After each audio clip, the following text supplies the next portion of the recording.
Augusta. Live from Augusta, you're watching News 12 at 10. High school students experience match day at Augusta Tech today. We get more on the experience coming up. And it's looking a lot warmer for the remainder of the week, but the First Alert weather team is tracking some weekend rain coming up. First Alert meteorologist Mikhail Hannah-Harding will have your forecast. I want to first say good evening. I'm Courtney Hicks. Welcome in. We begin tonight with a discussion had by Richmond County commissioners about putting a pause on future hotel developments outside of downtown Augusta. Your city government reporter, Sydney Hood, spoke with commissioners about some of the challenges with growing the city of Augusta. Some commissioners question whether Richmond County is growing fast enough.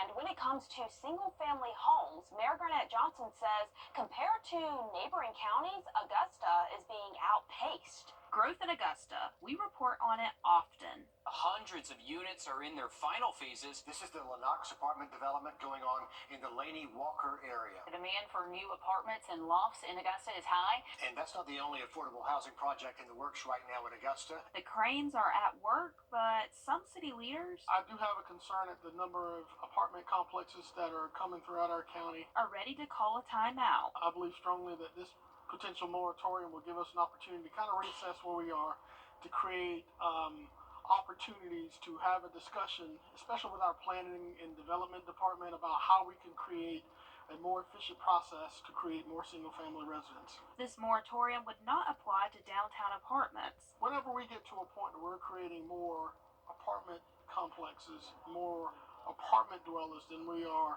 single-family residents, that creates a problem, I believe, with our ability to deliver services to our taxpayers. Some areas of concern commissioners discussed include South Augusta. Especially in South Richmond County, they're concerned with their numbers. We should be creating more single-family residents for Augusta Richmond County. We should be creating more workforce housing, more affordable housing, more housing availability to those that are entering the housing market. No action today, but commissioners say they want to host a meeting with the Home Builders Association and others who want to be involved in the conversation surrounding a moratorium in Augusta. All right, Sydney, big conversation to continue to be had. Thank you for checking in with us this evening. We appreciate you. All right, the warmer weather is nice as we bring in First Alert meteorologist. Now for some severe weather chances, though, heading into the weekend. Stick around for the full forecast to hear more. Will do. Thank you so much, Mikhail. The Orangeburg County Coroner's Office identifying a woman killed in a fire at her home in Holly Hill. Officials say the fire happened yesterday on Gilway Street. 63-year-old Mary Watkins was pronounced dead on the scene. An autopsy is planned for later this week. SLED and Orangeburg County coroners are still investigating.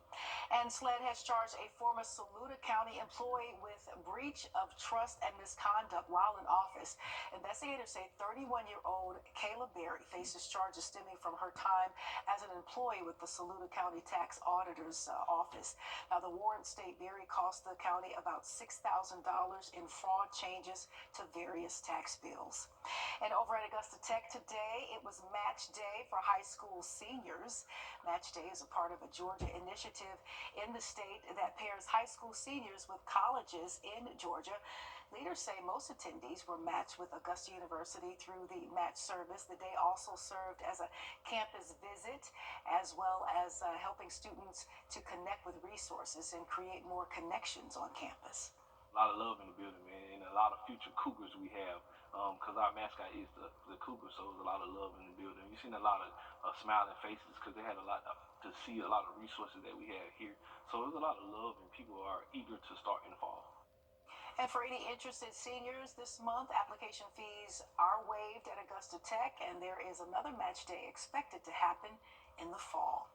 And on day 166 of the recovery from Hurricane Helene debris, final pass cleanups are still in progress in Augusta. And the latest update from the city shows 13 districts have finished the final pass. Mayor Johnson said the 100% reimbursement deadline was extended to 180 days, which expires on March 23rd.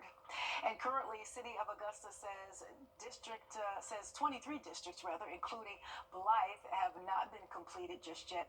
3 million cubic yards of debris has been removed. If you have not had a pickup, officials want you to remember that this collection is for vegetative storm debris only. Other waste will not be picked up, and Mayor Johnson spoke about the progress and what comes next.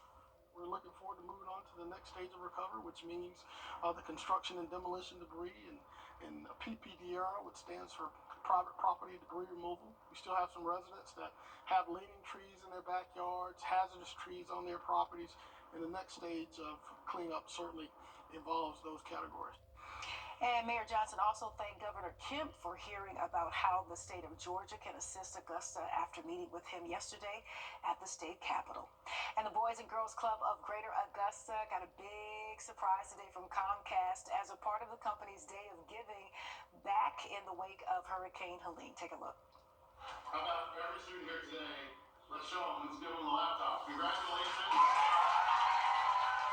Very exciting. The organization received 75 free laptops and a $35,000 donation. It was a part of the Project Up initiative through Comcast, and we spoke to one of the Comcast regional leaders at the event about why helping provide internet access for everyone is so important.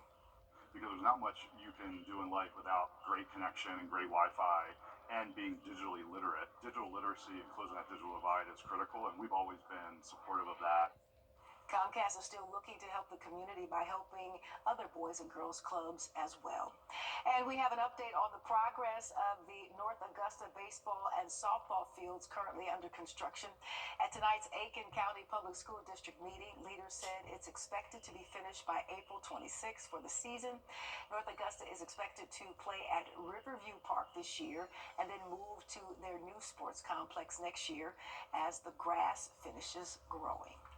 And leaders in Ottawa, Canada, and the Trump administration. We are tracking a severe threat possibly for this weekend, so stick around to hear more about that in the forecast coming up. Wounded Warrior Project is proud to partner again this year with Parker's Kitchen to help empower your community's post 9/11 veterans, heroes, and their families. Thank you, Parker's Kitchen, for your commitment. We have issued a first alert in anticipation. Spring in the CSRA means severe weather season is here. With fast-moving storms that can disrupt your whole day. Cloud to ground lightning, that's going to be... But you're good, because you watch WRDW First Alert Weather. For all of our counties here. And you get the first alert with forecasts where you live. There's no one being spared from this. Whether it's sunny or severe, we get it right. And you get it first. WRDW First Alert Weather, on your side. A little... Friday video here, Mikkel, as it shows a woman, the moment a woman survives an EF2 tornado as it ripped through Central Florida. This happened yesterday. You could see the wind and the rain pick up. Tree debris slam into the car and through the sky as the storm went right over her. Reports say the winds reached up to 150 miles per hour, making it the strongest tornado to hit Seminole County in more than 25 years. Absolutely scary stuff there. An EF2? Yep. You don't want to get caught in anything like that. Yeah, even EF1, EF0, just a tornado period. You don't want to be outdoors. Not sure exactly what led up to her situation to end up like that, but definitely could see more scenes, sadly, like that this weekend as there's another severe outbreak setting up for the south, and we'll talk more about that. We're looking at a live look here from Grovetown. Clear skies for tonight. Winds are on the calmer side because we have high pressure near us. 46 degrees right now, so it is chilly outside now, but it was a pretty nice evening up until this point. It is getting a little bit chillier, though, for tonight to be outdoors. The pollen forecast, though, is going to be a big point for this week as we see levels going back up as early as tomorrow. So today, pollen levels weren't that high. So if you were outdoors and you have allergies, you may not have been affected as much. But the rest of this week, you're going to want to limit your time outdoors because all that sunshine and warmer weather that we're experiencing is going to allow those pollen levels to resurge as we head through this week. We're looking at high pressure, though, to our south. So we're near it, as I said, that area of low pressure pulling away from the area, and we're seeing improving conditions today into tomorrow. Lots of sunshine. We'll see more cloud cover, though, building in by our Thursday. Temperatures right now are in the 40s and 50s across the area. As we continue into tomorrow morning, we are going to see temperatures fall into the 40s, closer to those lower 40s out there, maybe even a few upper 30s in our more rural spots. So a jacket will be needed as you wake up for tomorrow and step out the door for work or the kids going to school. We're looking at temperatures for highs in near 80, upper 70s out there. So almost 10 degrees above average in some spots. It'll feel like spring tomorrow, even though it's not officially spring just yet, but definitely continuing that trend for the next 7 days, honestly. Plenty of 70s to near 80-degree readings going around. By the weekend, we'll look at some decent rain chances moving in, but Thursday into Friday, not going to rule out maybe some stray showers out there. So definitely could see a few raindrops before the weekend, but Saturday and Sunday are main two chances for rainfall the next 5 days. And unfortunately, it's coming with the threat of some severe weather. We're looking at a